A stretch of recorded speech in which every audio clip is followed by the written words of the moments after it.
Nellie Olsen herself, Alison Arngrim, today on Pop Goes the Culture.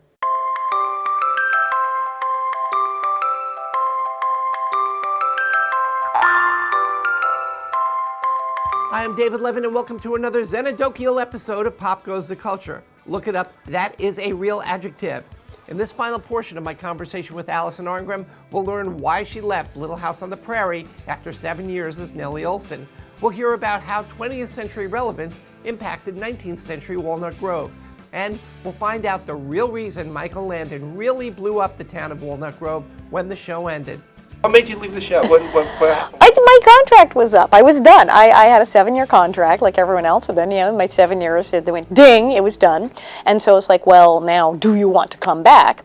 And they make you an offer, but not necessarily a good one. And the problem was how long. I mean, it had been 7 years. So I was like, well, so I'll come back. What, I can sign for like a year or something, right? No, you have to sign for 4 or 5 more years or something. And I was like, oh, couldn't I just sign for 2? And if I'd known it was only going to go 2, maybe, but I was like, I have to sign for this is going to be another 7 years, isn't it? This is going to be Gunsmoke, not even Bananas. It's going to go on forever. And they're like, yeah, probably. And I'm like, oh, man. I'm like, so can I get a big raise? No, not really. Well, can I have more episodes? No. Less episodes? The trailer, a car, free lunch. So, no. So it is what it is, and you can have this, but you would have to keep doing the same thing in the same place with the same people, probably for another, decade or so. And, when you're 19, you've been doing something since you were in junior high. That's a horrifying prospect. I had started the show. I was at 11 and a half, 12. I, during the course of the show, got my braces on my teeth, had my braces come off of my teeth, went through junior high, went through high school, finished high school, learned to drive, got a car, got my first apartment, moved out of my parents, got out of the apartment, bought my first condo, and I was still on the show. And so it's like, I'm never leaving this place. So it was a little daunting, the idea of actually signing again forever and ever. So I said, unless there's going to be some huge thing where Nellie's going to die horribly and I have some huge fabulous, I can't stand it anymore. And so I left. And I left and I did dinner theater and I did stand-up comedy and Love Boat and Fantasy Island and all that stuff you do. And then of course they called me and said, we're doing an episode where you come back and visit. You want to come? I said, yeah, sure. And so then I went going back again anyway. And it was this whole thing, the return of Nellie, because Nancy, my evil adopted sister, I come to visit and she runs away. And it's lovely. And so I got to hang out with the gang. And it was wild because the whole episode was about I had been away and I came back for a visit. Well, I had been away, and then I was back for a visit. So all the scenes where I'm with the other cast members, and they're going, wow, how have you been? You look great. I haven't seen you. Throw the script away. We're having this conversation anyway, because I have been. So it was very real, and it was very cool, and we had a good time. Nellie saying, well, I did Fantasy Island. Yeah, well, I was doing Fantasy Island, and what was it like to be back and then know that you were going to leave again? Was there any emotion in it? Was it? Well, not really, because, like I said, we were still friendly. I mean, if it was one of those sets where everyone is kind of like the lights go out and the actors leave and suddenly nobody has anybody's phone number anymore. I mean, I know people have been on shows, literally, it's like the entire cast changed their phone numbers. They went to call people a week later, this number's they're gone. We didn't do that. We knew that once it ended, a couple weeks later, the phone would ring and having a barbecue.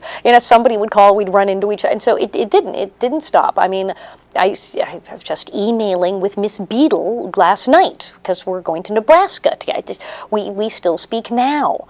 And, I mean, if anyone told me that it'd be, 2005 and I'd still be hanging with Miss Beadle and the gang and chatting with Doc Baker, who knew? But, so yeah, we knew nobody was really going anywhere. We were friends. And Melissa and I were friends. We were having slumber parties at each other's house and stuff. And so nobody was really going anywhere. So that was nice. What did you think about the last episode? Oh, they blew up the sets. I thought that was a great idea, and I did have to explain that to some people, because some people really miffed that Michael blew up the sets, how dare you blow up Little House on the Prairie? What are you, insane? Well, yes, he kind of was, but he blew it up for several reasons. One, Michael Landon was a little bit like a Beavis and Butthead 13-year-old boy and liked to see stuff blow up. And in fact, they almost blew themselves to smithereens. When they blew up, it was the blind school, the big house, the really big house. That was the first thing they blew up. They overloaded it. They actually put in too much explosive. because they just went, this will be cool. We don't need this set anymore. And they pumped it up, and they do it. And that's why when you watch, like I said, you got to watch these episodes closely. You watch this one, you'll see pieces of wood coming like right at the camera, and it like cuts because there was too much explosive. The thing blew sky high. There was a fire. It almost killed the crew. They're like, ah! They had to like run for their lives. So it made a great shot and like broke a bunch of stuff. So then they put much less in. The others blow up more neatly controlled. He blew stuff up because A, it was cool to blow stuff up. He was looking for a fabulous ending. Like, how do you end this show? It has been just this epic thing. How do you end this? And then the other thing was, everything in TV is recycled, right? We reuse everything. Any costume, prop, actor, set, it turns up elsewhere.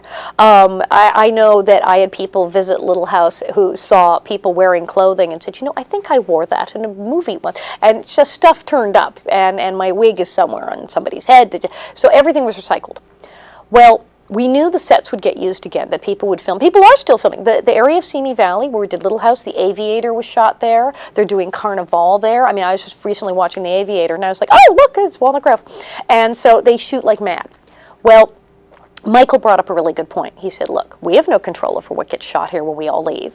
These buildings are very well constructed and will still be here for a while. They could film a horror movie. You could have Freddy Krueger running amok in the Mercantile. You could have some slasher film where horrible, brutal murders are committed in the Little House and Nellie's Hotel. Oh, they could do sort of a Porky's film, a sex comedy. They could actually come and make a porno film if they wished and shoot this there. You could have all sorts of sex, violence, and really bad stuff going on in these very buildings and on these sets. And people who grew up watching Little House on the Prairie, so that it's a part of their psyche and their consciousness. This isn't just a show. That town is where people grew up. It is like their town. Those are people they knew. And for them to watch and see like death and mayhem on those buildings could actually be psychologically traumatic. And he said, I'm not going to take that chance. I'm not going to do it. And just like the people of Walnut Grove didn't want the people coming into the town to use what they had built, he said, and why should I let them have what I put all my time and money and effort into? He said, I'm going to blow the thing up. It'll make a fabulous ending. It'll get rid of the sets. There'll be no controversy about them being reused. And I get to like have dynamite and explosions and amuse myself. Hence, they blew up the sets. But he was actually doing everyone a favor. It was to spare you all years of therapy. That's why he blew up the sets. Right. Seeing the hometown blow up, there's no therapy. Well, it's closure. Now it's, come on, there it goes. Blow it up. But you notice they didn't blow up the church, and they didn't blow up the Little House. Did you see the remake? No. Gee, was the tone of voice there? I tried to. No, I didn't see it. No. What can you tell? I didn't think it was a good idea to do a remake. It's never a good idea to do a remake. I didn't think it was a good idea to do a remake. Well, also, it wasn't a remake, and that's part of the multitude of problems with it. I mean, one, you had a show that was such a freaking hit. It's so identified that no matter how brilliant it was, the poor guy who had to play Cameron, whatever he's from Canada, the kid who has to play Paul Ingalls, he could be the most gorgeous, fabulous actor in the world. Everyone's, hey, not Michael Landon. And the poor little girl has to be Laura's, could be compared to Melissa Gilbert. I mean, just what a nightmare. So first of all, no matter how fabulous it is, you can have people going, it's not the same. So you're already dead in the water before you start. And then I looked at like even their website and their press release, and they kept saying, this is not like the show. It's like, okay, why is that a selling point? To sit there and distance yourself and say, we're not like that big hit show that you liked and watched. What could you be thinking? And they kept saying painstaking historical accuracy. Now, painstaking is not a word that I connect with entertainment. This is a word I would leave off the press release. But painstaking historical accuracy. My father said it looked like an episode of Survivor shot by Hallmark. I think that pretty much sums it up. Yeah, you got it voted off the town. Voted off the town. And there's no Nellie in it, because they're doing, it's really more Little House in the Big Woods. It's like they're doing pre-Walnut Grove, Laura's really little, and there's no Nellie yet. But yes, I'm biased. I think Nellie Olsen should be in everything. But Nellie was a component, and there was a whole Laura-Nellie battle which people liked. And so if you don't have that, it's a whole other thing. And I don't know that that's what people want from Little House on the Prairie. I know there are some people I think got into it. I think the history buffs, the people who really liked the books and felt that our show departed, might get into it. But anything we missed? Geez, what you should do, we talk about what I'm doing now. We should always do the what the hell am I doing now plug. Well, I do stand-up comedy, and I do my one-woman show, Confessions of a Prairie Bitch. And I was in a play I did last summer at Bluefish Cove, and it's dramatic. I've been going to France a lot. The French love me, because they don't think Nellie Olsen's mean. They think she's French. And the French love Nellie Olsen. Is this a surprise? No, not really. So I've been talking to French people about doing something there, did a couple talk shows there. I'm also hanging out with the Little House Gang again. We're doing all these reunion things. Like, we're practically on tour. We're doing Nebraska, and then we're in Arizona. I'm touring with Miss Beadle. And I'm also working with my group called the National Association to Protect Children, or Protect, protect.org. You can visit us on the web. And we're a national group that's trying to get better laws to protect children, do lobbying and political efforts. I have a bill in Sacramento that's probably going to pass now, and I'm fighting child abuse nationwide. That's fantastic. That's what I'm doing. That is fantastic. Yes, it is. One more question, just yes. occurred to me. And then I think we're lots of shows strive to be relevant. Ha! You know, they'll Gilligan's Island, all of a sudden the Beatles group come on. Yeah, Gilligan's Island's relevancy episodes were really bad. Star Trek has an episode with hippies on it. But Star Trek was relevant, man. It was so 60s. It was all about the Russians. Was there anything...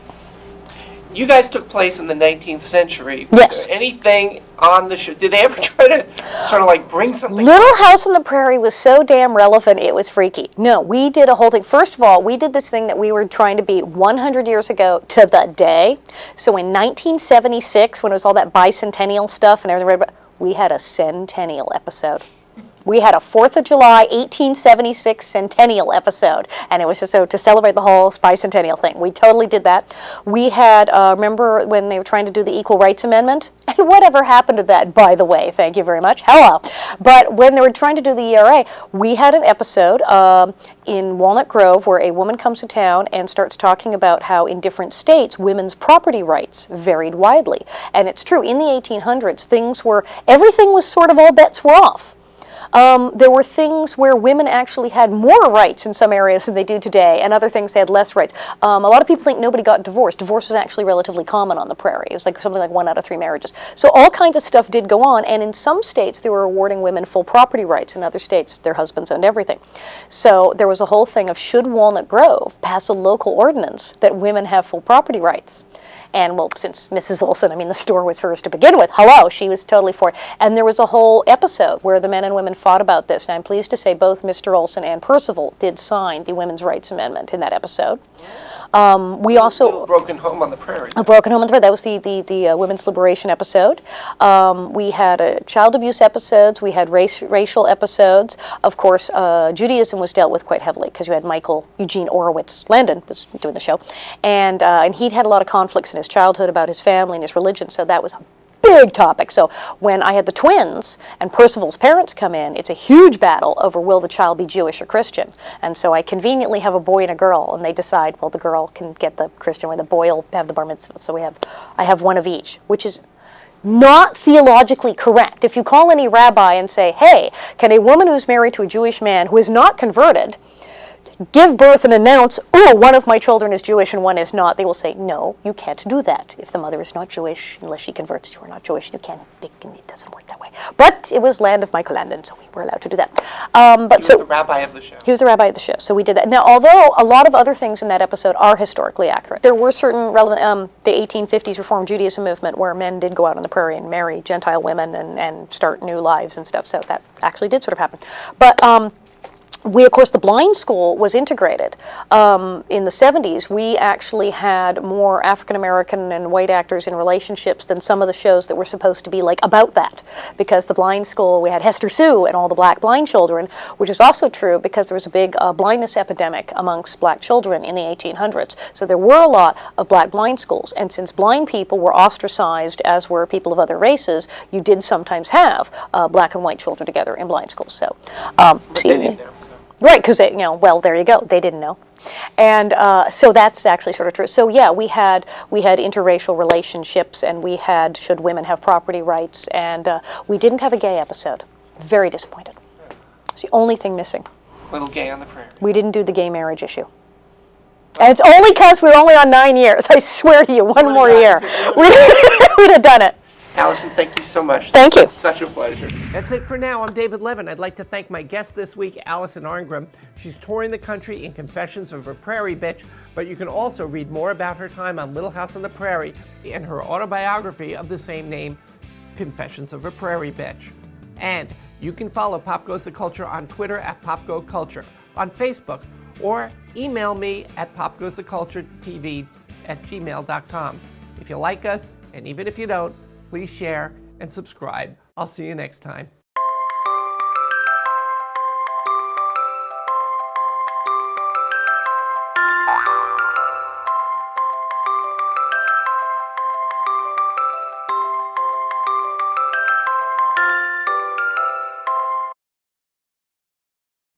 Ouch! Ooh, ow, ow.